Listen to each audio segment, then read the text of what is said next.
historia de la salvación. Mi nombre es Francisco Delgado y damos gracias a Dios yo doy gracias a Dios porque me acompaña nuevamente.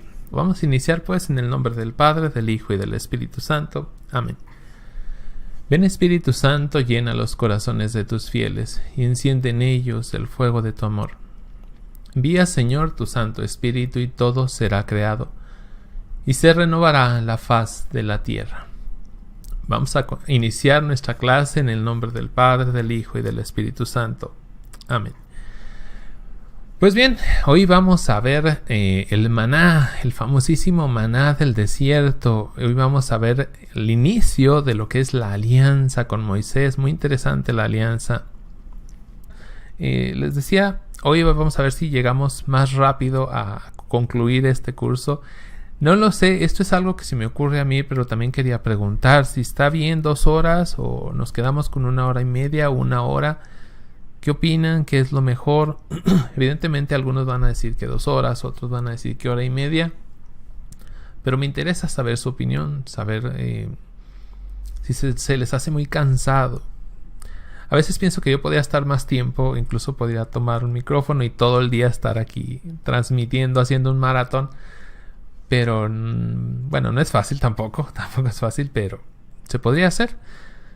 Pero yo sé que hay mucha gente que o trabaja o tiene cosas que hacer y le cuesta trabajo dedicar 1 hora, 2 horas, más 2 horas y media, que ya duramos en alguna 2 horas y media. No sé, coméntenme ustedes y yo voy a tomar muy en cuenta todo lo que me digan para ver qué hacemos. Ahorita el objetivo es dejar los videos en menos de 1 hora y media. Máximo 1 hora y media. Y hasta hoy, por más que le he intentado, creo que nada más el primero fue de menos de 1 hora y media. Los demás, bien difícil. Bueno, vamos a iniciar. Nos quedamos en el capítulo 15 del Éxodo. Quería comentar algo bien interesante que no lo comenté la semana pasada. Resulta que el pueblo de Israel, ya habíamos dicho, es primogénito de Dios y eso ya los convierte en una prefigura de Jesucristo.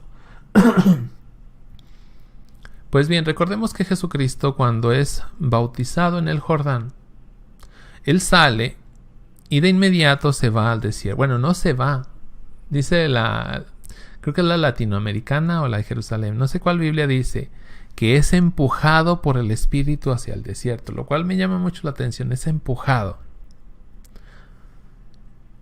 Pues resulta que aquí Israel, que dijimos también la semana pasada, que según San Pablo es bautizado en el mar, ¿sí? Con el Espíritu arriba de ellos.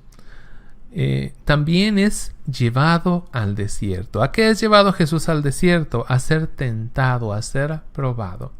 ¿A qué va a ser Israel llevado al desierto? A ser probado también. Y las tentaciones con el pueblo de Israel van a estar a la orden del día y de eso vamos a hablar una partecita hoy y las siguientes 2 o incluso 3 sesiones vamos a hablar de eso.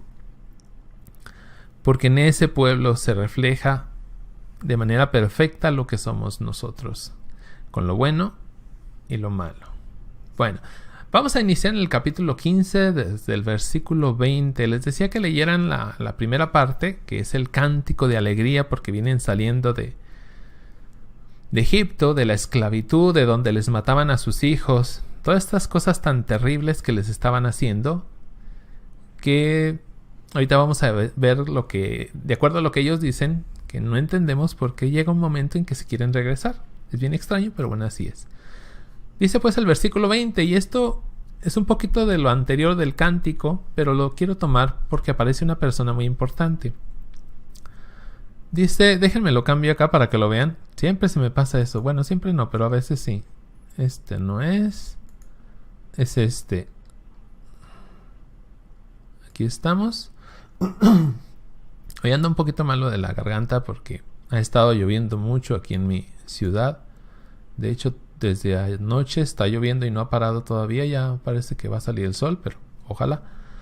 Bueno, dice así. Entonces Miriam, en algunas Biblias va a decir María, la profetisa. Hay varias profetisas que se mencionan en la Biblia. La primera es ella, Miriam, hermana de Aarón. Dice, La profetisa, hermana de Aarón, tomó su pandereta en la mano y todas las mujeres la seguían con tímpanos danzando en coro. Los padres de la iglesia primitiva la mencionan a ella como prefigura de la iglesia. Pero hay quienes también entre ellos la mencionan como prefigura de la Santísima Virgen María. Muy interesante, no lo vamos a ver, pero es muy muy interesante como ella también es profetisa. Ella de hecho le salva la vida a Moisés, si se acuerdan. Bueno, versículo 21. Y Miriam les entonaba estas palabras: cantemos a Yahvé que se cubrió de gloria, carros y caballos los ha arrojado al mar. Esta frasecita, cantemos a Yahvé que se cubrió de gloria, carros y caballos los ha arrojado al mar, la retoma la iglesia continuamente en su liturgia. Por ahí algún día la van a escuchar, por eso la subrayé, por si algún día la escuchan. Ahora sí, vamos a pasar lo que es propiamente el tema de hoy. Versículo 22. Moisés hizo partir a los israelitas del Mar Rojo y fueron al desierto de Sur. Allí anduvieron 3 días por el desierto sin encontrar agua. Entonces, 3 días después de salir de Egipto, andan por el desierto tan solo 3 días. No es mucho, pero ya es un problema esto, ¿no? 23. Llegaron a Mará, pero no pudieron beber de sus aguas porque eran amargas. Por esto se llamó aquel lugar Mará. Esto es amargura. Las aguas, igual... Híjoles, que son tantas cosas que podríamos ver. Aquí los padres de la iglesia ven en estas aguas una prefigura del bautismo. Y ahorita vamos a ver por qué. Dice el 24. El pueblo murmuró contra Moisés diciendo: ¿qué beberemos? Les decía desde la semana pasada cómo el pueblo de Israel, alguien lo comentó así: su deporte favorito es murmurar contra Moisés. Murmurar contra Moisés. Hablar mal de Moisés. Y aquí al tercer día, apenas de ser liberados, ya están hablando mal de Moisés.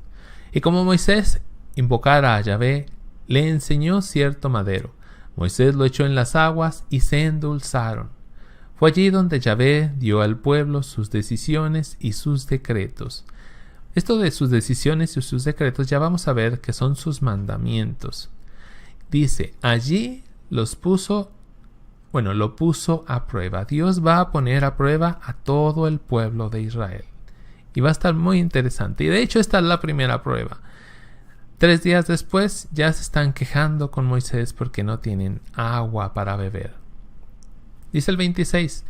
Y le dijo: si de veras escuchas a Yahvé tu Dios y haces lo que es justo a sus ojos, dando oídos a sus mandatos y practicando sus normas, no descargaré sobre ti ninguna plaga de las que he descargado sobre los egipcios, porque yo soy Yahvé, que te doy la salud. Bueno, entonces vemos cómo el pueblo entra en el desierto e inmediatamente son puestos a prueba. Igual que Jesús. Bueno, Jesús pasaron 40 días. De hecho, como sabemos, el pueblo de Israel va a pasar 40 años en el desierto. ¿Sí? El desierto será el lugar de la prueba. Los padres de la iglesia mencionan al desierto como el lugar de tentación o incluso la casa de Satanás. Así la mencionan. Por eso algunos santos como el santo San Antonio Abad, creo que es San Antonio Abad, sí, San Antonio Abad, espero que sí, ahí está la biografía en el canal. Él decía: me voy a enfrentar al maligno. Entonces, ¿qué hizo? Se fue al desierto. Son sus territorios. Por eso cuando Jesús llega al desierto, ahí está en sus territorios el maligno. Porque el desierto representa un lugar solo, sin vida, un lugar de muerte. Por eso se le consideraba el lugar de Satanás. Cuando este gran santo se mete al desierto, se mete a vencer precisamente a Satanás con el poder de Dios. Bien interesante, porque a partir de él, espero no equivocarme en su nombre, a partir de él empiezan a llegar cada vez más y más monjes al desierto, se retiraban al desierto. Él fue el primero, en los primeros siglos. Bueno, luego al final dice: de allí pasaron a Elim, donde había 12 manantiales de agua y 70 palmeras. Allí acamparon junto a las aguas. Bueno, vamos a irnos rápidamente al siguiente. Espero hoy no detenerme mucho. Capítulo 16, versículo 1. Esto es muy interesante. Los israelitas se marcharon de Elim y llegaron al desierto de Sin. Están entre desiertos, o sea, no hay mucha diferencia. Entre Elim y el Sinaí, el día 15 del segundo mes. El día 15 del segundo mes son 30 más 15, 45 días. Después de la salida de Egipto, toda la comunidad de los israelitas empezó a murmurar otra vez. Esto es su actitud en todo momento. Su actitud contra Moisés, murmurar contra Moisés. Y aquí ya también incluyen a Aarón, ¿sí? En el desierto. Les decían, ojalá Yahvé nos hubiera hecho morir en Egipto. Allí nos sentábamos junto a las ollas de carne y comíamos pan en abundancia. Ustedes, en cambio, nos han traído a este desierto en que todo este gentío morirá de hambre. Qué interesante, ellos añoran Egipto cuando en Egipto les estaban matando a sus hijos, cuando en Egipto los tenían esclavizados. Y ellos que añoran la carne y el pan, las ollas de carne, yo no sé, me imagino que prepararon unos guisadotes de carne y les daban pan en abundancia. Hasta ahorita no lo hemos leído eso, nunca lo leímos, no apareció por ningún lado, pero ellos aquí lo dicen, ¿no? Que ellos comían mucho. Curioso, aquí ya encontramos otra vez estos dos elementos, la carne y el pan. ¿Qué nos dice eso? Que esto es una prefigura de la Eucaristía. Y lo vamos a ver. Dice el versículo 4. Pero Yahvé dijo a Moisés, ahora, ¿sí voy ahí? Sí. Ahora les hago llover pan del cielo. Salga al pueblo y recoja lo que necesita para cada día. Yo lo voy a probar, a ver si guarda o no mi ley. Para eso es la prueba. Y es una prueba tras otra. Bueno, no son diarias tampoco, pero sí vienen continuamente las pruebas. Entonces pues les dice Dios, yo les voy a hacer llover pan del cielo, pan bajado del cielo, ¿sí? Y muy interesante, y recoja lo que necesitan para cada día, no recojas más, y ahorita lo van a explicar mejor. Dice el versículo 5, el día sexto prepararán lo que les envié, y será el doble de la ración diaria. El día sexto, es decir, el día sábado, que es el séptimo, no van a recoger nada porque el día sexto van a tomar el doble, ¿sí? Este es un mandato de Dios muy importante y que a ellos no les va a interesar. Bueno, vamos a ver que sí les va a interesar, pero los van a tener que corregir. Dice, el día sexto prepararán allá. Versículo 6. Entonces Moisés y Aarón dijeron a toda la gente de Israel, esta tarde ustedes reconocerán que Yahvé es el que los ha sacado de Egipto, y por la mañana sus ojos verán la gloria de Yahvé. Por la mañana, prepárense porque por la mañana verán la gloria de Yahvé. Yahvé ha escuchado cuando ustedes murmuraron contra él, pues sus quejas no se dirigían a nosotros. ¿Qué somos nosotros? Esto ya lo venimos comentando desde la semana pasada. Las quejas no son contra el representante de Dios, aquel que Dios eligió. Las quejas, al final de cuentas, van dirigidas a Dios mismo. Por eso dice aquí Moisés, es que nosotros ¿qué somos? O sea, por mucho que se quejen contra nosotros somos solo dos hombres. Sus quejas en realidad van contra Dios y Dios lo sabe. Dios lo reconoce. Y decíamos, qué tristeza que hay mucho hermano católico que se ha dedicado a atacar, a criticar, a ofender incluso, de una manera incluso vulgar, terrible, al propio Papa Francisco. Esta semana siguió, ya no es tanto, pero sigue ahí, lamentablemente sigue esa mano de Satanás que está atacando al Papa, muchísimo, muchísimo. Pero eso también, como ya hemos visto, por algo es. Algo bueno viene detrás de todo esto. Siempre es así. Bueno, vamos a seguir. Versículo 8. Esta tarde Yahvé les dará carne para que coman y por la mañana pan a saciedad. Esa es la manera como les contestará, porque le han criticado a él y no a nosotros, vuelve a decirlo. Pues nosotros, ¿qué somos? Nosotros no somos nada. Nos criticas a nosotros que somos los representantes de Dios. En realidad estás criticando a Dios. En realidad estás hablando mal de Dios. Porque en realidad estás diciendo que el que le está saliendo mal las cosas es a Dios, porque Él tiene los hilos de todo. ¿Sí? Bien interesante, dice, por la mañana les va a dar pan hasta saciarse. Hay un pasaje bien interesante de Jesús donde le da pan a todo el pueblo. A todo. Y dice ahí también, les dio pan hasta la saciedad. Tanto que sobraron 12 canastos. Capítulo 6 del Evangelio de San Juan, primera parte. ¿Sí? Y bien interesante porque la segunda parte del capítulo 6 nos va a hablar del maná en el desierto. Todo relacionado. Versículo 9. Moisés dijo a Aarón, di a todos los hijos de Israel, vengan, preséntense a Yahvé, porque ha oído las quejas de ustedes. Y mientras Aarón hablaba al pueblo, miraron hacia el desierto. La gloria de Yahvé se apareció en medio de la nube. A esto le llaman los judíos, los hebreos, la Shekinah. La Shekinah, la nube, donde Dios se aparece, donde Dios... ¿se acuerdan? También veíamos que en el desierto, bueno, cuando la salida de Egipto, Dios los protegía con su nube, con su sombra. Hay un personaje en el Nuevo Testamento al que Dios, ya no a todo un pueblo, sino a una sola persona, a quien Dios protege con su sombra, con la Shekinah. La Shekinah se posa sobre esa persona. No sé si sepan quién es. Ahorita leemos los comentarios a ver si alguien sabe quién es esa persona sobre la que Dios se posa. La Shekinah de Dios se posa sobre ella. La gloria de Yahvé. Yahvé, versículo 11. Yahvé habló a Moisés diciendo, he oído las quejas de mi pueblo. Diles, por la tarde comerán carne, por la mañana se saciarán de pan.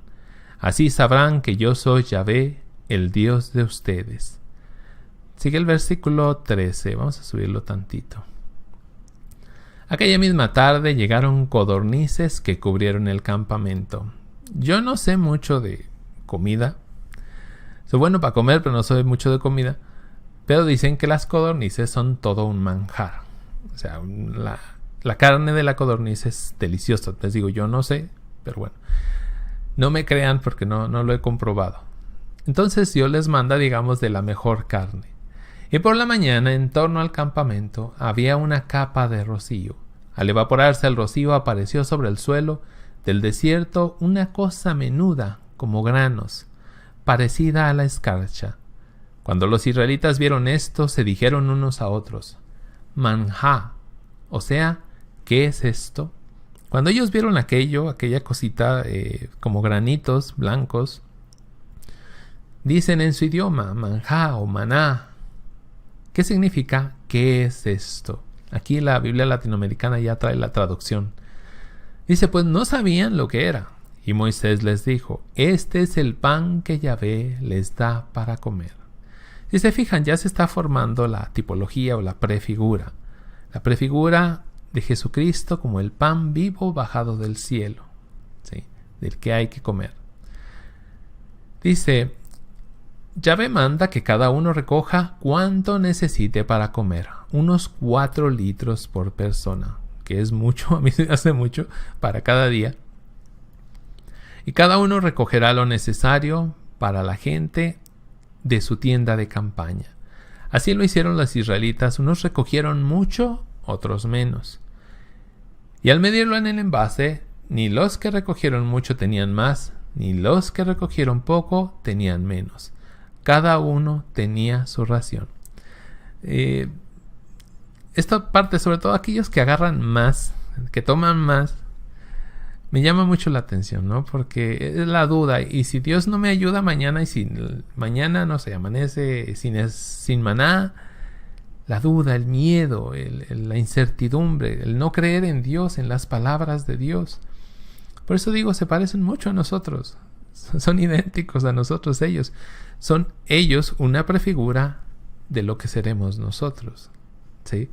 Por eso Dios, decíamos ya, cómo Dios va formando estas tipologías o prefiguras que son pequeñitas en el Antiguo Testamento y son enormes en el Nuevo Testamento. Bueno, versículo 19. Moisés les dijo que nadie guarde nada para mañana. Es decir, tomen ese pan, ese maná de hoy. Y aquí nos viene aquella frase, ¿no? El pan nuestro de cada día. ¿Dónde hemos escuchado esa frase? ¿Quién dijo esa frase? Algunos no le hicieron caso. Eso es obvio, eso es así. Algunos quieren más. Dice, sino que guardaron para el día siguiente, pero se llenó de gusanos y se pudrió. Moisés se enojó con ellos. Cada cual recogía día tras día lo que necesitaba para el día, y luego, al calentar el sol, se derretía lo que quedaba. Este también es un llamado enorme a la confianza en Dios. Confía en el Señor tu Dios. Si Él te lo promete, Él te lo va a cumplir. Versículo 27. Cuando llegó el séptimo día, algunos salieron a buscar maná, pero no hallaron nada. Por lo cual, Yahvé dijo a Moisés, recordemos que les había dicho, el sexto día tomas doble ración, porque el séptimo no vas a salir. ¿Y qué hizo la gente? Salió a recoger otra vez. ¿Sí? Y se suponía que tenían ahí para ese día. Entonces, ¿para qué sales si ya tienes? Esta avaricia del corazón humano, ¿no? De querer más y más. Pero bueno. 28. ¿Hasta cuándo se negarán a observar mis mandamientos y mi ley? Acuérdense de que Yahvé les ha dado el sábado y por esto el día sexto. Les ha doblado la ración. Quédense cada uno en su casa y que nadie se mueva el día séptimo. El pueblo entonces observó el descanso el día séptimo. La gente de Israel llamó a este alimento maná. Era como la semilla de cilantro blanco y su gusto se parecía al de una torta de miel, es decir, pan con miel. Muy interesante porque a ellos se les ha prometido una tierra que emana, de la que brota leche y miel. Ya vamos a ver la relación. Dice el 32. Moisés dijo, Yahvé ha dado esta orden, guarden una medida de maná para sus descendientes, para que vean el alimento que les di de comer en el desierto cuando los hice salir de Egipto. Esto es bien importante. Van a guardar en una jarra maná especial, digamos que es un maná que no se va a hacer mal, y lo van a meter luego en el arca de la alianza. Lo vamos a ver la semana que viene, creo, si mi memoria no me falla. Pero dice, guarden maná para sus descendientes, para que vean el alimento que les di de comer en el desierto cuando los hice salir de Egipto. Es decir, este alimento no va a ser siempre. Qué interesante. Dice al final en el 35, los hijos de Israel comieron maná durante 40 años. Todo el tiempo que dura su travesía en el desierto, que son 40 años, ellos van a alimentarse de maná. Dice, comieron el maná hasta que llegaron a la tierra de Canaán. Es decir, hasta que llegaron a la tierra prometida que Dios les había prometido. Nosotros también estamos llamados a lo mismo, a recibir el maná, el nuevo maná, a Jesucristo vivo en la Eucaristía. ¿Hasta cuándo? Hasta que lleguemos a la tierra prometida. ¿Y cuál es la tierra prometida? La tierra prometida para nosotros ya no es Canaán. La tierra prometida para nosotros es el cielo. Y estamos llamados a alimentarnos de ese pan espiritual que es Jesucristo en la Eucaristía. Por eso, ojalá y todo aquel que no ha recibido de este pan se prepare, se confiese, resuelva su situación si es el caso y empiece a comulgar, empiece a recibir esa fuerza espiritual que es mucha y es muy muy grande y yo soy testigo de ello, que te hace salir de los pecados más terribles, lo cual es impresionante, al menos para mí, que yo por mis fuerzas no podía salir. Pues este pan especial, que es el pan de la vida, te da esa fuerza espiritual e incluso, por qué no decirlo, física, para salir de esos grandes pecados en los que a veces uno se mete. Pero bueno, ya luego hablaremos un poquito más de esto. Vamos al capítulo 17. Hoy vamos un poquito más rápido, no mucho. Llevamos media hora. Hay 138 personas. Gracias. Dios les bendiga a todos por acompañarnos. Capítulo 17, versículo 1. Al salir la comunidad de Israel del desierto de Sin, dispusieron sus etapas según Yahvé les ordenaba. Acamparon en Refidim, donde el pueblo sediento no encontró agua. Llegan a otro lugar donde no hay agua. Esto que va a generar otra vez un problema. No van y le piden a Dios. No. Van y le reclaman a Moisés. Van y atacan a Moisés. Pobre Moisés. Dice el versículo 2. Le reclamaron a Moisés diciendo: danos agua para beber. Moisés les contestó: ¿por qué me reclaman ustedes a mí? ¿Por qué tientan a Yahvé? Es decir, otra vez, cada vez que le reclaman a Moisés, están tentando a Dios. Cada vez que le reclaman, aquel que Dios puso como su representante, están atacando a Dios mismo. Estamos como diciendo: Dios no tiene poder para controlar esto, entonces nosotros debemos controlarlo, nosotros debemos ocuparnos y nosotros debemos atacar al Papa. Y lo atacan muy duro, tristemente. Pues no, ya hemos visto, en lo poquito que llevamos, ya hemos visto que Dios siempre, de alguna manera, que a nosotros nos cuesta mucho entender, siempre tiene el control. Siempre. Ha habido papas terribles en la historia de la Iglesia. Pero aún así, no han cambiado nunca lo esencial de la enseñanza católica. Ahora, muchos de esos papas ni siquiera eran atacados. La pregunta es: ¿por qué a este papa sí? ¿Por sus pecados, por sus defectos? Evidentemente no. Hay algo más allá. Y no solo es aquel que está en contra, aquel, como lo llamara la Biblia, rebelde, sino es Satanás mismo, ¿no? Dividiendo. Su misión es dividir siempre. Ya dividió católicos, protestantes, pero la iglesia sigue. Entonces, ¿qué va a hacer? Dividir desde dentro de la iglesia. No te salgas de la iglesia, pero ataca duro. Confunde a la gente. ¿Sí? Y muchos le están haciendo ese juego. Yo sé que algunos se van a ofender, se enojan porque digo estas cosas, pero es lo que yo he aprendido con la Sagrada Escritura, no una, sino muchísimas veces. Toda la Biblia está llena de esto. Que si atacas a aquel que Dios puso como su representante, estás atacando directamente a Dios. Y no solo hablo del Papa, también hablo en casos ya más pequeñitos de los sacerdotes. Hay mucha gente atacando a los sacerdotes, viendo todos los defectos de los sacerdotes. Nunca ven las virtudes, como también veíamos la semana pasada, pero sí ven y le magnifican los defectos al sacerdote. Pero continuamos, porque luego me emociona y me salgo del tema totalmente. Dice, vamos al versículo 3. Allí el pueblo, atormentado por la sed, murmuró contra Moisés: ¿por qué nos has hecho salir de Egipto? Otra vez murmuraron contra Moisés. Para que ahora muramos de sed con nuestros hijos y nuestros animales. Bien peculiar esto, porque ellos han visto grandes milagros, como yo nunca he visto y como tú nunca vas a ver. Milagros como las plagas. Milagros como que se abre el mar.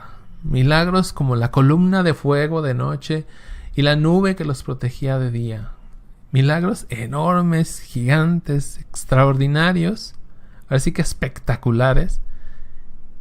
Y ellos dudan si está Dios ahí o no. Tienen miedo de morir, se sienten abandonados por Dios. Y somos así, porque Dios hace milagros continuamente en nuestra vida, pero se nos olvidan muy rápido, muy rápido los olvidamos, y nos fijamos solo en lo malo, y nos quejamos. Pero bueno, dice, para que muramos ahora de sed con nuestros hijos y nuestros animales. Entonces Moisés llamó a Yahvé y le dijo: ¿qué puedo hacer con este pueblo? Pobre Moisés, ¿no? Dice, creo que es el libro de Deuteronomio que dice que no ha habido hombre más humilde en toda la tierra que Moisés. Y con toda esa humildad de Moisés, ¿sí?, que Dios, ya vimos, lo fue preparando en el desierto, etc. Con toda esa humildad llega un momento en que también se desespera. Incluso la va a regar el pobre Moisés más adelante. Dice, ¿qué puedo hacer con este pueblo? Por poco y me apedrean. Y ahorita las pedradas contra el Papa están bien duras. Bueno, versículo 5. Yahvé respondió a Moisés, preséntate al pueblo, lleva contigo a algunos jefes de Israel. Lleva también en tu mano el bastón con el que golpeaste el río Nilo. Yo estaré allá delante de ti sobre la roca.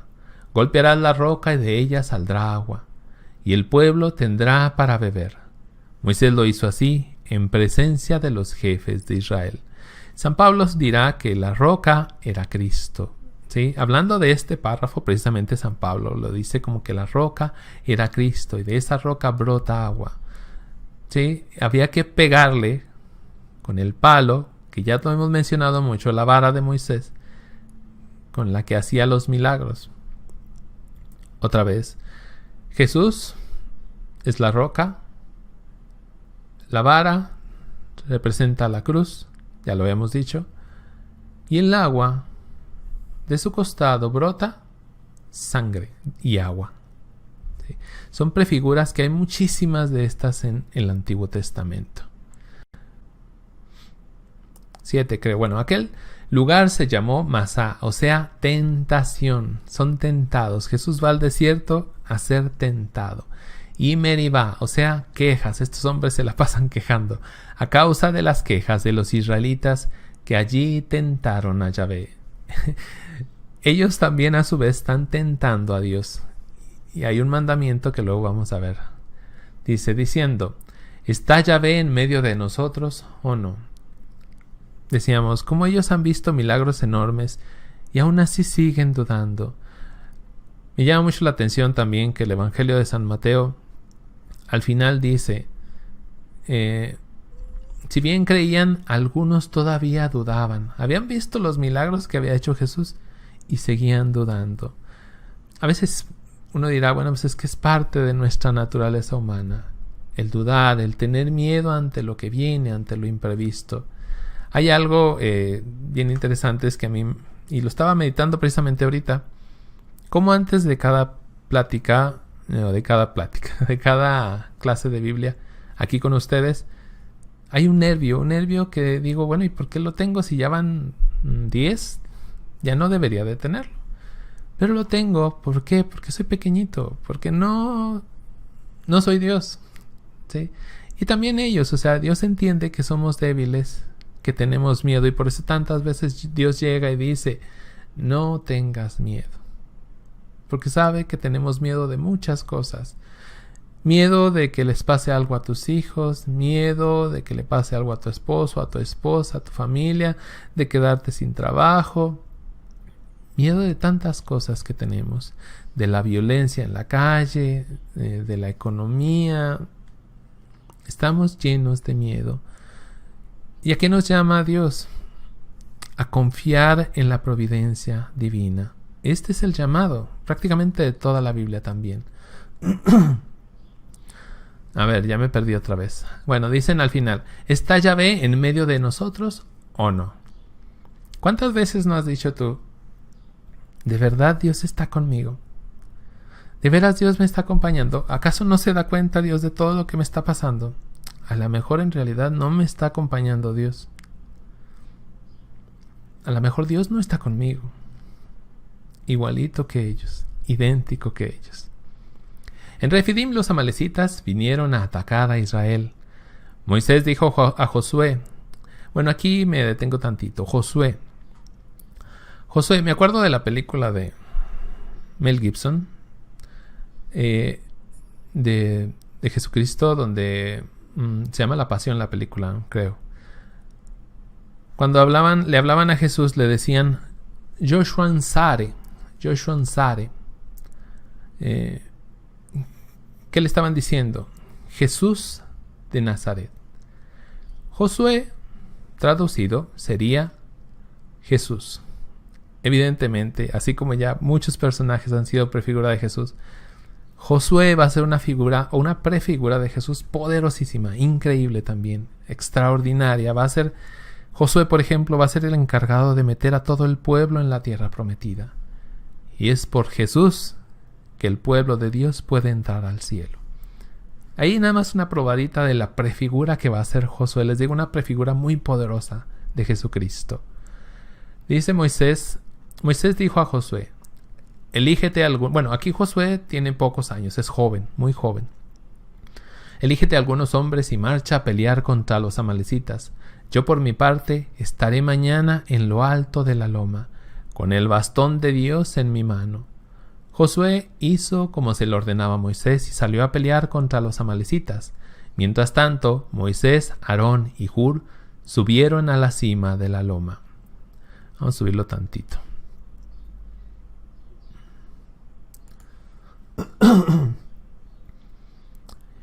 Versículo 11.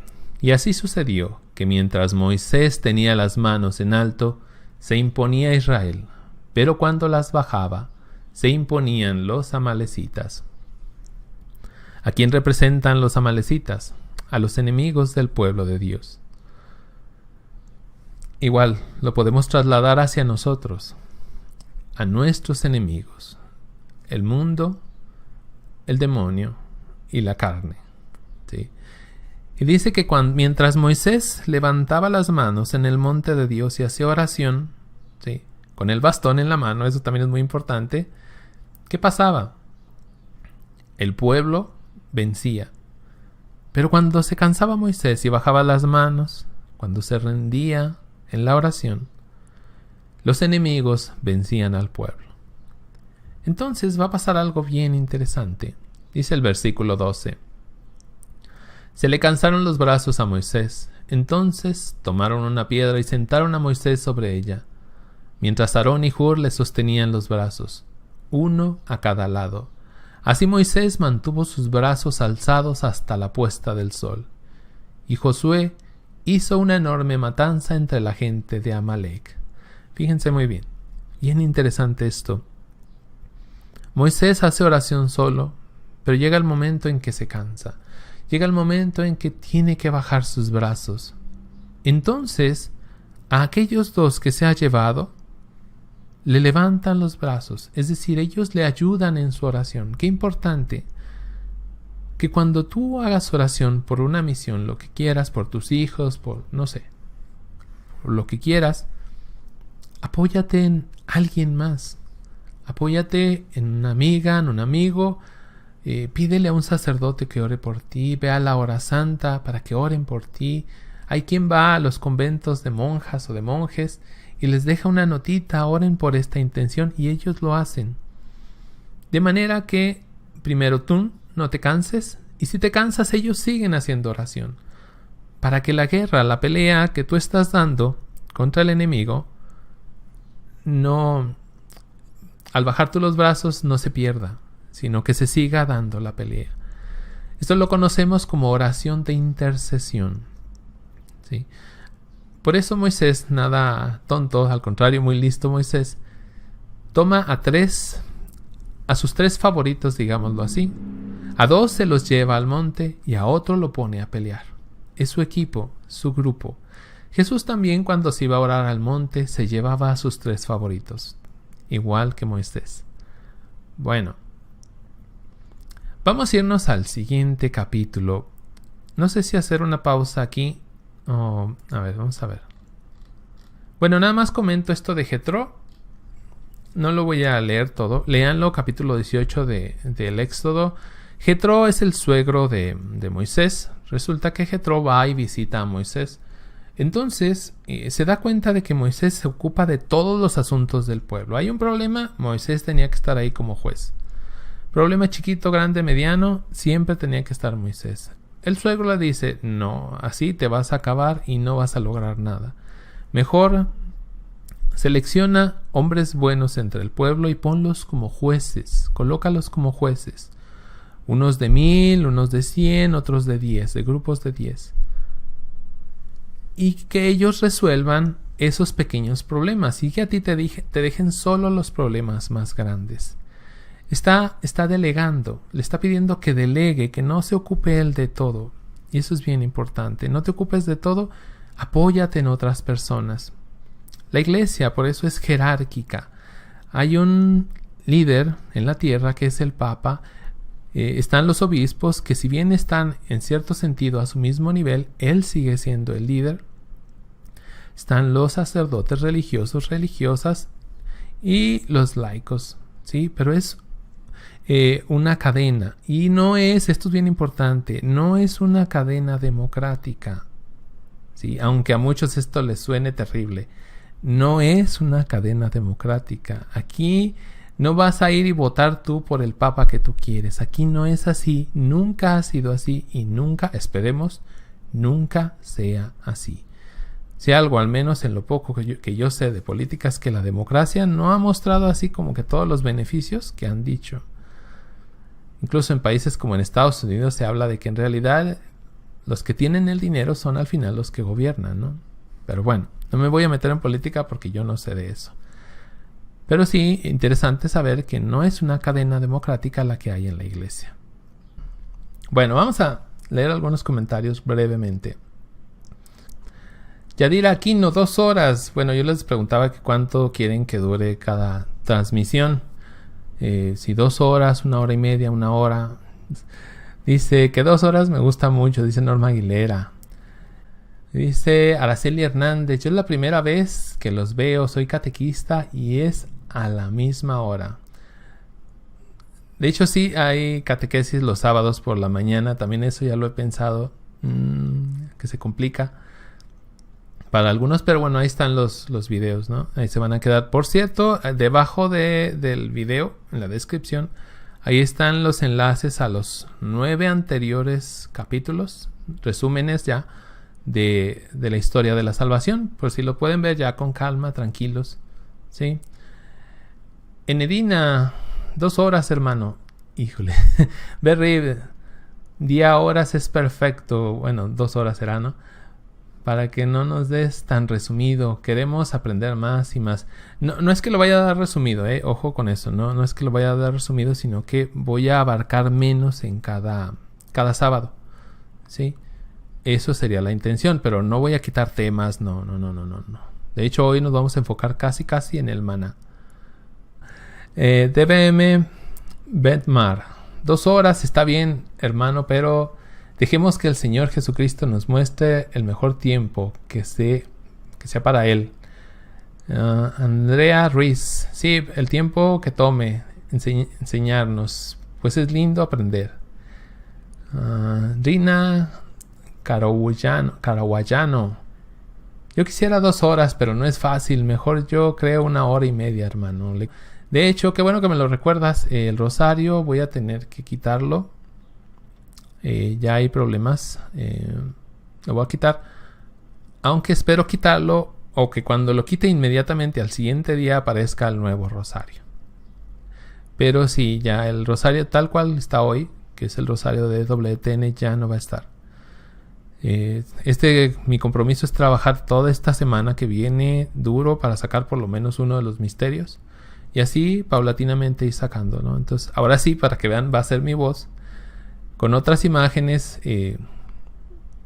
No sé, yo sé que a mucha gente no le va a gustar, pero créanme, no está en mis manos ya, no está en mis manos. Hasta ahorita se ha podido, pero ya no se va a poder ni hablar.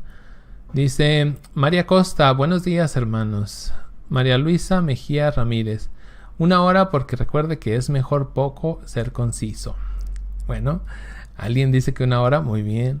Carmen González, buenos días, Dios les bendiga a todos y la Virgen los acompañe hoy y siempre. Angélica Márquez, yo lo que hago es que lo veo a tiempo durante la semana porque para mí no es fácil poder estar 2 horas o más, entonces en la semana lo voy mirando poco a poco. Muy bien, también lo pueden hacer eso, como ahí está el video, lo pueden ver a ratos. Bueno, ahí lo vamos a dejar, ahorita seguimos con los comentarios. Vamos al capítulo 19, que es el último, muy interesante porque aquí ya nos va a hablar de la nueva alianza. Por eso voy a hacer aquí un pequeño resumen. Recordemos, la primera alianza que vimos fue con Adán. Esta alianza llevó a que la familia de Dios fuese formada por Adán y Eva. La segunda alianza fue con Noé. Esta segunda alianza provocó que la familia creciera a Noé, su esposa, sus 3 hijos y sus 3 esposas. Ya eran 8 personas. La tercera alianza viene con Abraham. Sí, con Abraham. Ahí con Abraham es su esposa, sus hijos, su hijo y toda su tribu. Es decir, la familia de Dios ha crecido de manera increíble. Ya son muchísimos, pero no tantos. Luego esta alianza se pasa de los hijos de Abraham, de Abraham, a sus hijos que son Isaac y Jacob. Entran a Egipto y ahí el pueblo crece y crece y crece. Ahora se va a pactar nuevamente la alianza, pero ahora con Moisés. Y el pueblo, la familia de Dios, que Dios siempre en su mente está, hacer alianzas para hacer que su familia crezca. Vimos que el pueblo que salió de Egipto eran más de 400,000 hombres. Y haciendo cuentas, decíamos, fácilmente salió más de 1,000,000 de personas de Egipto. Entonces la familia de Dios ahora es enorme, enorme. Ya luego veremos cómo va a crecer todavía más con David, por ejemplo. Y cómo al final, ya esto ya lo he dicho muchas veces, pero me encanta decirlo, cómo al final la familia de Dios va a ser una familia católica. Es decir, una familia universal. ¿Sí? Pero bueno, vamos a ver la alianza con Moisés. El inicio, porque en realidad la alianza son los siguientes capítulos también. Pero como el capítulo siguiente son los 10 mandamientos, dije, eso no lo toco sino en un solo tema. Ahí nos vamos a detener, porque es muy bonito lo de los 10 mandamientos. Bueno, versículo 1 del capítulo 19. Dice así: el mismo día en que empezaba el tercer mes, después de la salida de Egipto, es decir, a los 60 días, los israelitas llegaron al desierto de Sinaí. Habían salido de Refidim y llegaban al desierto de Sinaí, donde acamparon. Los israelitas establecieron su campamento frente al monte, y Moisés subió hacia Dios. Nos acordamos del monte Horeb, la montaña de Dios, donde la semana pasada o la antepasada, ya no me acuerdo, pusimos una foto, incluso lo vimos el monte como era alto y debajo estaba el vil desierto, o sea, no había nada. Pues ahí llegan, a esa zona, nuevamente llegan. Dice, Moisés subió, versículo 3, Moisés subió hacia Dios. Yahvé lo llamó del cerro y le dijo: esto es lo que dirás a los hijos de Jacob, lo que explicarás a los hijos de Israel. Ustedes han visto lo que hice a los egipcios y cómo a ustedes los llevé sobre las alas de águila para traerlos hacia mí. Ahora pues, si ustedes me escuchan atentamente y respetan mi alianza, condición, respetar la alianza, los tendré por mi propiedad personal entre todos los pueblos, siendo que el mundo es todo mío. Versículo 6. Serán para mí un reino de sacerdotes y una nación santa. Y aquí solo comentar algo. Cada vez que los protestantes hablan de que todos somos sacerdotes en el Nuevo Testamento, ya todos somos sacerdotes, entonces ya no necesitamos sacerdotes. Y se basan, si mi memoria no me falla, en un texto de Pedro. Pues resulta que el Antiguo Testamento, estamos viendo aquí, que todos, sacerdotes y no sacerdotes, son un reino de sacerdotes. Eso no es solo para el Nuevo Testamento, eso también aplicaba en el Antiguo Testamento perfectamente. Entonces ellos aprovechan esas citas para engañar y decir, ven, entonces como ya todos somos sacerdotes, entonces ya no necesitamos sacerdotes, lo cual jamás dice en la Biblia, jamás. Y vemos que tanto en el Antiguo como en el Nuevo, todo es un reino de sacerdotes, ¿sí? Todo. Más sin embargo, en ambos testamentos se requieren sacerdotes. Podríamos llamarlo sacerdote ministerial. Bueno, versículo 7. Volvió Moisés y comunicó a los jefes del pueblo todas estas instrucciones que Yahvé les había dado. Todo el pueblo a una voz contestó: haremos todo lo que Yahvé ha mandado. Qué interesante. Fíjense las palabras del pueblo. Haremos todo es todo, lo que Yahvé ha mandado. La pregunta es, ¿será cierto? Pues la respuesta evidentemente es no. ¿Sí? ¿Cuántas veces no hemos dicho nosotros, esto ya no lo vuelvo a hacer? Y sin embargo lo hacemos, lamentablemente. Luego Moisés llevó a Yahvé la respuesta del pueblo. Yahvé dijo a Moisés: yo vendré a ti en medio de una espesa nube de la Shekinah, para que el pueblo oiga cuando yo hable contigo y tenga fe en ti también. Es importante que el pueblo tenga fe en Dios, pero también en Moisés. Qué importante eso. También en aquel que Dios ha puesto como su representante. Versículo 10. Yahvé dijo a Moisés: vuelve donde el pueblo y mándales que se purifiquen hoy y mañana, que laven sus ropas y estén listos para pasado mañana, porque pasado mañana Yahvé bajará a vista de todos sobre el monte Sinaí. Y aquí me detengo un poquito. Dice, Yahvé bajará. No es una ni dos, sino bastantes veces ya, en la que vemos que Dios no tiene ningún problema con bajarse. O dirá creo que es Filipenses, a bajarse, así lo dice, me llama mucho la atención, a bajarse. Jesucristo se baja tanto que es asesinado, ¿no? Dirá San Pablo, que sufre una muerte y muerte de cruz, la peor de las muertes, la más humillante, precisamente porque Dios es grande. Dios no tiene problema en abajarse, y sin embargo nosotros que somos pequeñitos nos cuesta muchísimo la humildad, muchísimo, nos cuesta horrores ser humildes. Queremos ser el foco de atención, el que llama la atención, el que dice las cosas más importantes, el más santo, el que más hace oración, no sé. En todo queremos llamar la atención, incluso en lo espiritual, lo cual no es tan bueno, ¿sí? Porque no nos estamos fijando en Dios, sino en nosotros mismos. ¿Cuántos de nosotros nos sentimos bonito cuando la gente te aplaude en una plática, en una prédica, en un retiro, o te dicen algo bonito? Se podría decir que eso es normal. Lo que ya no es normal es que aquella misión, aquel ministerio que tú haces, lo haces precisamente porque sientes bonito. No lo hagas por eso. Que tú dirás, no, yo lo hago por mi Señor Jesucristo. Pero en el fondo, en realidad, lo que tú quieres es brillar. Versículo 12. Señala al pueblo límites, aquí dicen límites. Bueno, límites para que se cuiden y diles que no traten de subir al monte y que ni siquiera lo alcancen. Cualquiera que se acerque, morirá. Sí. Versículo 13. Que nadie ponga las manos sobre el culpable, es decir, sobre el que se acerque, sino que sea apedreado, flechado. Luego vamos a explicar esto, que es muy interesante. Sea hombre o animal, no debe vivir más.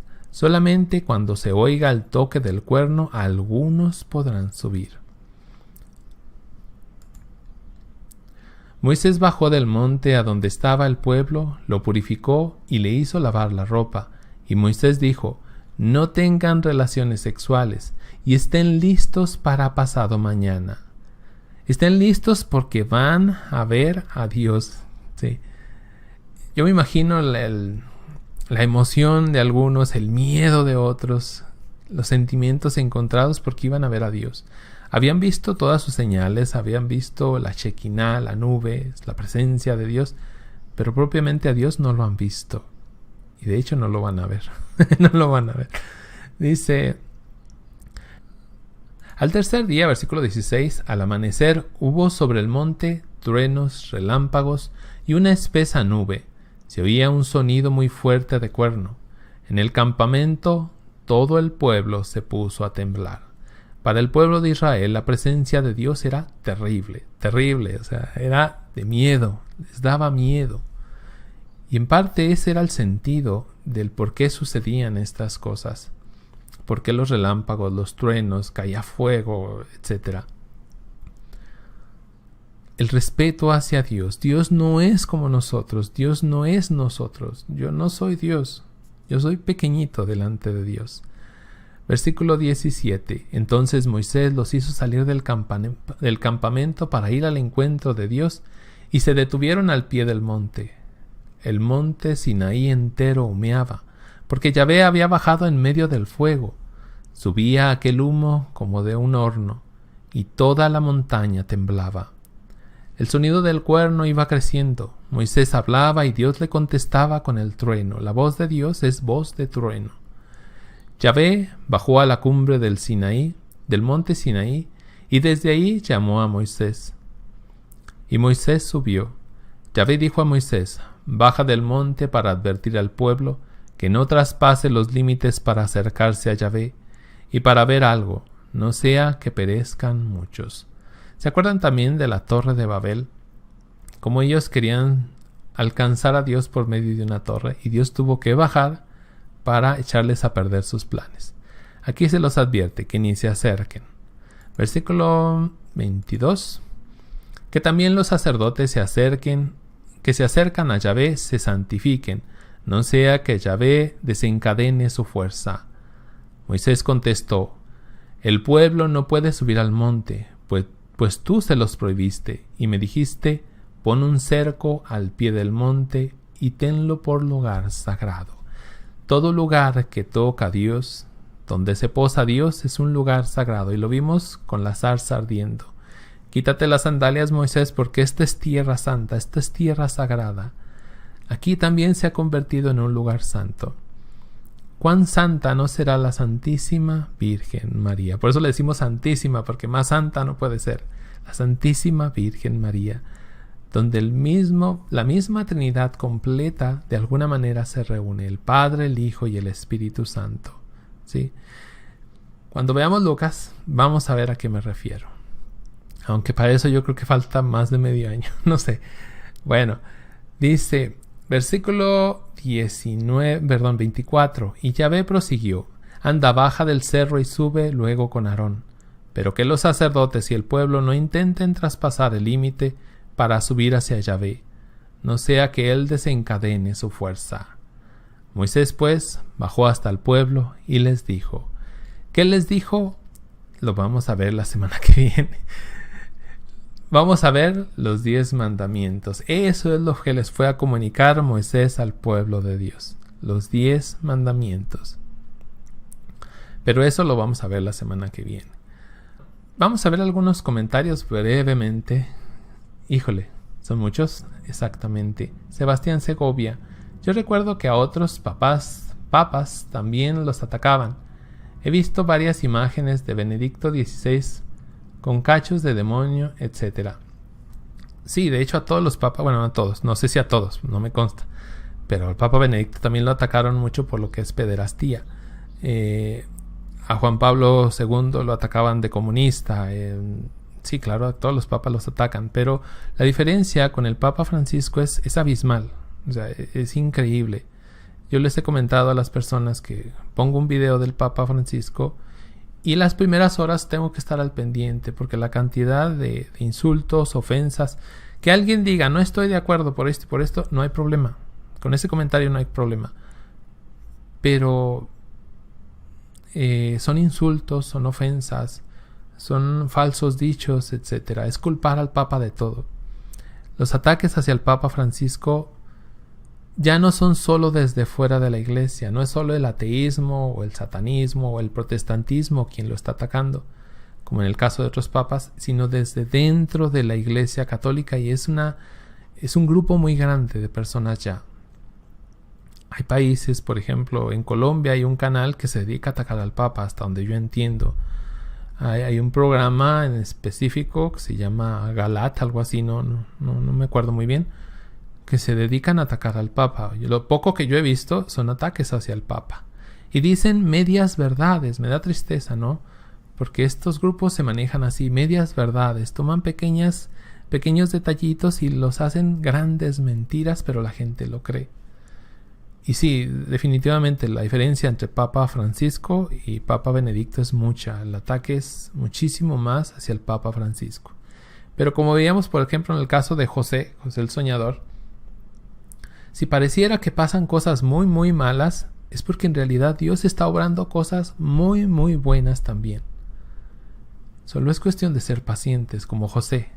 Tener paciencia y ver qué es lo que el demonio trata de ocultar. Algo muy bueno también, aunque no estoy saliendo del tema, algo muy bueno es que toda la, y así lo voy a decir, toda la porquería que hay en la iglesia salga. Todos los pecados ocultos salgan. Va a ser imposible que salgan todos, pero ojalá y salieran muchos.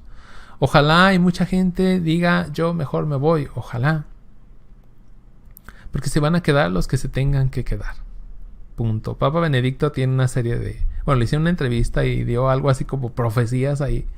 Y hablaba muy interesante de cómo la iglesia se va a ir reduciendo y reduciendo y reduciendo. Cada vez más pequeñita y cada vez más pequeñita. Pero cada vez más conocedora de su fe. Y de ahí, otra vez la iglesia partiría a la evangelización. Lamentablemente, como hay que reconocerlo, la inmensa mayoría del católico no conoce prácticamente nada de su fe. Y eso es así, o sea, no podemos tapar el sol con un dedo. Pero es parte de, ¿sí? La poda, dice Jesús, es dolorosa y va a doler. Y mucha gente, para evitar el dolor, se va a ir de la iglesia. Se va a ir. O va a buscar culpables, ¿no? Va a buscar muchos culpables. Ansiado ayer un programa católico también, se comieron al Papa Francisco. Somos católicos. Somos católicos y atacamos la esencia de nuestra fe, ¿sí? De las cosas más importantes que tenemos, ¿sí? De las enseñanzas más importantes, es que Jesucristo le confía su iglesia a Pedro. Y eso lo van a atacar los protestantes hasta que... Bueno, lo van a atacar siempre. Pero se está atacando ahora desde dentro de la iglesia. Bueno, Andrea Ruiz, sí, oremos siempre por nuestra amada iglesia y por nuestro querido Papa Francisco y todos los obispos y sacerdotes. Ya me moví. Bueno, vamos a continuar ya para concluir. Ya son las 11:16. Hay 143 personas. Gracias. Dios me los bendiga a todos. Historia de la salvación. Ya estamos en el 10, en la 10ª sesión. El éxodo de Egipto y el desierto. Esta sería como la unidad que es la que estamos manejándonos. El tema de hoy es el maná y la alianza. Y aquí vemos a un niño que está recogiendo el maná que aparecía en el suelo, que eran como granos blancos, ¿no? Que decían manjú o maná. Éxodo del 15 al 19. Los nombres del maná. Se le puede llamar maná, pan de ángeles, trigo de los cielos o manjar de ángeles. Por ejemplo, Sabiduría 16:2 dice: a tu pueblo, por el contrario, le alimentaste con manjar de ángeles. Le suministraste sin cesar desde el cielo un pan ya preparado que podía brindar todas las delicias y satisfacer todos los gustos. Imaginen si a la misma Biblia le llama manjar de ángeles al maná, que es solo una prefigura de Jesucristo. ¿Qué será el pan que nos da Jesucristo? No hay manera incluso de llamarlo. Es tan grande. Es Dios mismo, ese pan. Bueno, solo quería que supieran cómo le podemos llamar también, o cómo se le llamaba en el Antiguo Testamento al maná. El pan nuestro de cada día. Esto tiene interesante. Bueno, aquí les voy a presentar a alguien que ya me está molestando. Ven. A ver si la ven, nomás tantito para que la vean. Ella es la pioja, que ya me está molestando. Yo creo que ya se quiere salir. Bueno, es que ya vamos a terminar. No. Bueno, voy a bajarla un ratito. Ahí duerma, siéntese. Ahí quédese. Bueno, el pan nuestro de cada día. Dice Jesucristo en Mateo 6:11. Danos hoy nuestro pan de cada día. ¿Sí? Cuando está enseñando el Padre Nuestro, nos pide que pidamos, valga la redundancia, a Dios el pan nuestro de cada día. ¿Pero a qué se refiere? En la oración del Padre Nuestro, Jesús dice: danos hoy nuestro pan de cada día. ¿Qué fue lo que Jesús mandó pedir? Aquí lo escribí mal. Como lo hago ya a veces muy rápido, lo escribo mal. Bueno, ¿qué es lo que nos manda pedir Jesús? Que le pidamos que nos alimente todos los días o que nos dé el dinero para comprar los alimentos. ¿Qué es exactamente? Bueno, Esto de cada día viene de término griego epiousios, como que no soy bueno pronunciando el griego. Y aquí vemos que significa, epi significa en, sobre o encima. Ousia significa ser, naturaleza o sustancia. Luego entonces podemos traducir esto como pan supernatural o pan supersustancial o sobrenatural o sobresustancial.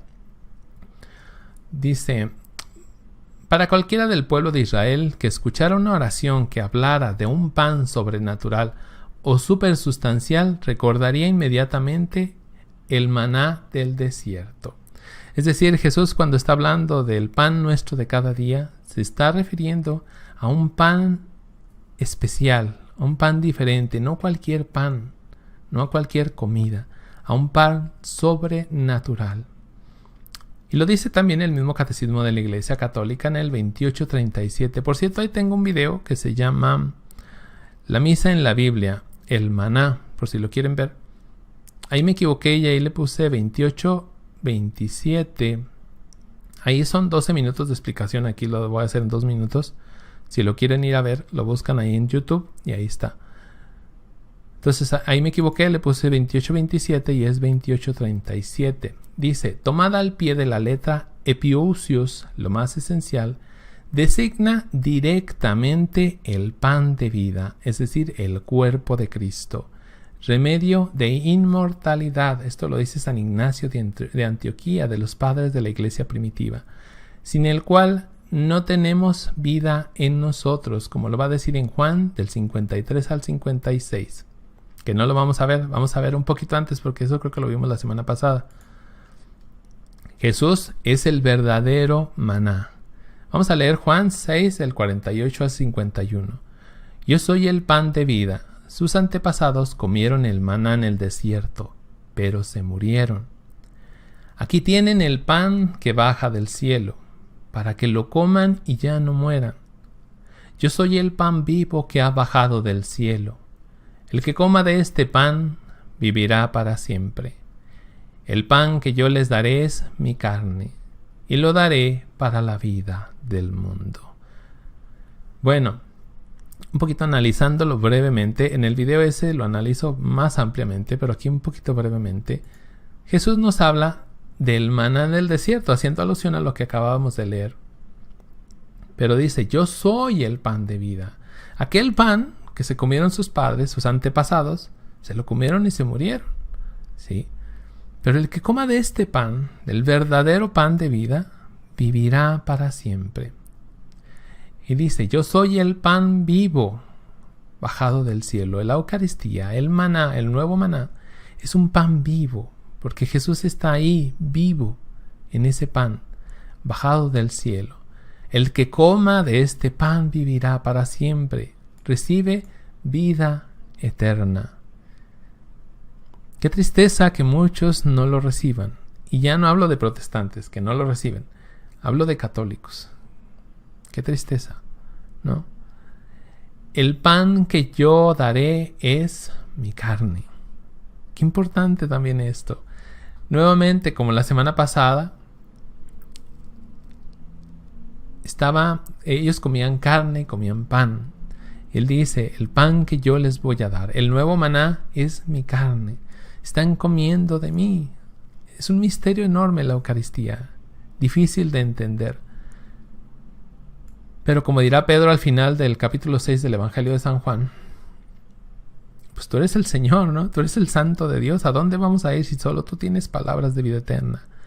Tal vez Pedro no entendió nada. Tal vez no entendió ese discurso del capítulo 6. Pero sí tenía claro algo. Si lo dice Jesús, así es y punto. ¿Sí? Y este es uno de los textos que más le comento a mis hermanos protestantes. Pero también es uno de los textos con los que evangelizo a mis hermanos católicos. Ya lo dije la semana pasada y lo vuelvo a decir. Capítulo 6 del Evangelio de San Juan nos abre los ojos a muchas realidades que en realidad o desconocemos o las ignoramos conscientemente. Las queremos esconder. Yo te invito a que si no estás recibiendo la Eucaristía por X o Y razón, otra vez, confiésate, Si tienes algún problema, intenta resolver tu situación.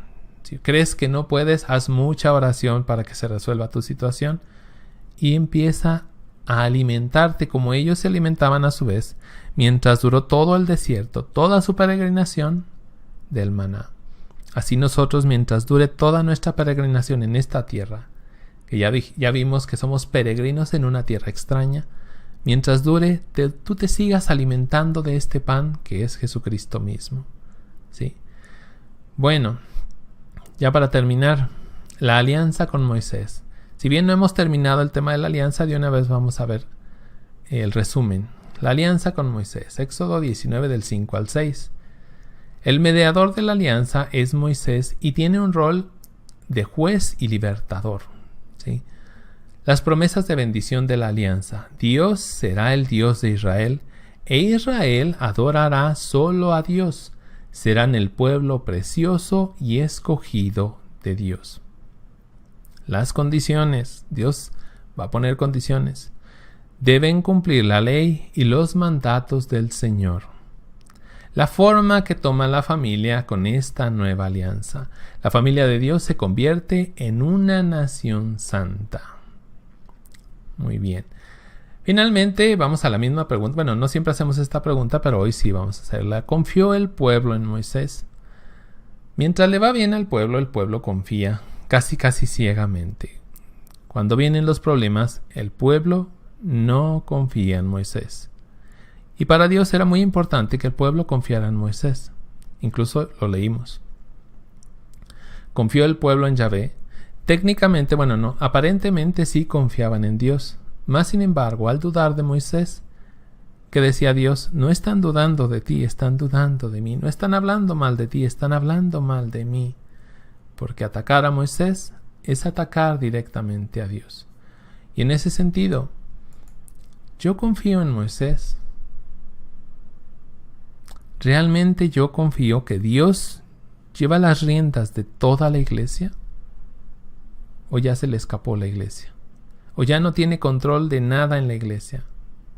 Y como Dios no tiene control, pues yo me tengo que ocupar y tengo que ser juez de todo mundo. No, Dios sigue llevando las riendas de la iglesia de una manera misteriosa que no entendemos, pero eso es así, nos guste o no nos guste. Esto lo dejamos de reflexión esta semana. Yo realmente confío en que Dios tiene las riendas de la iglesia. Y más aún, yo confío en que Dios todavía tiene las riendas de mi vida. Todavía puede hacer algo por mí, por mi familia, por mis hijos. ¿Confío o no confío?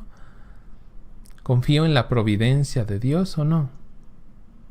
Eso es muy importante. Si no confías, díselo a Dios, no hay problema, díselo. Es que estoy dudando, tengo miedo, tengo dudas, han pasado cosas. Díselo, Dios no se va a enojar. Dile, creo, Señor, pero aumenta mi pobre fe, como dijo aquel hombre, ¿no? Creo, Señor, pero aumenta mi pobre fe. Bueno, vamos a leer algunos comentarios ya para terminar. Es que aquí me está marcando que ya se fue la señal, pero acá estoy viendo que sí hay. Bueno, de todos modos ya terminamos. Gracias a todos, Dios me los bendiga. Hoy sí duramos 1 hora y media. Ya bajó tantito, ya no es mucho, pero bueno, algo es algo. La semana que viene yo les pido lean los 10 mandamientos, capítulo 20 hasta por ahí del 26, vamos a ver. Y ya después de ahí, perdón, sí nos vamos a brincar algunos capítulos porque para no irnos tan lento. Y después de ahí ya nos vamos a brincar algunos libros, sí, porque acuérdense que no los vamos a ver todos. Vamos a ver los más importantes, los libros narrativos, sí. Bueno, sin más por el momento, que Dios me los bendiga a todos. Déjenme cambio esto aquí. Les repito, aquí debajo del video están los enlaces a los resúmenes de los otros 9 episodios que llevamos de la historia de la salvación, por si los quieren ver poco a poco, porque va a llevar tiempo, ya llevamos bastante. Y si pueden recomendárselo a otras personas, gracias, se los voy a agradecer enormemente. Espero que Dios también se los agradezca de alguna manera, para que llevemos la palabra del Señor a más personas, ¿sí? Bueno, Nos despedimos y nos vamos a despedir en el nombre del Padre, del Hijo y del Espíritu Santo. Amén. Bueno, nos vemos el próximo sábado a las 10 de la mañana, tiempo de México. Dios me los bendiga. Adiós.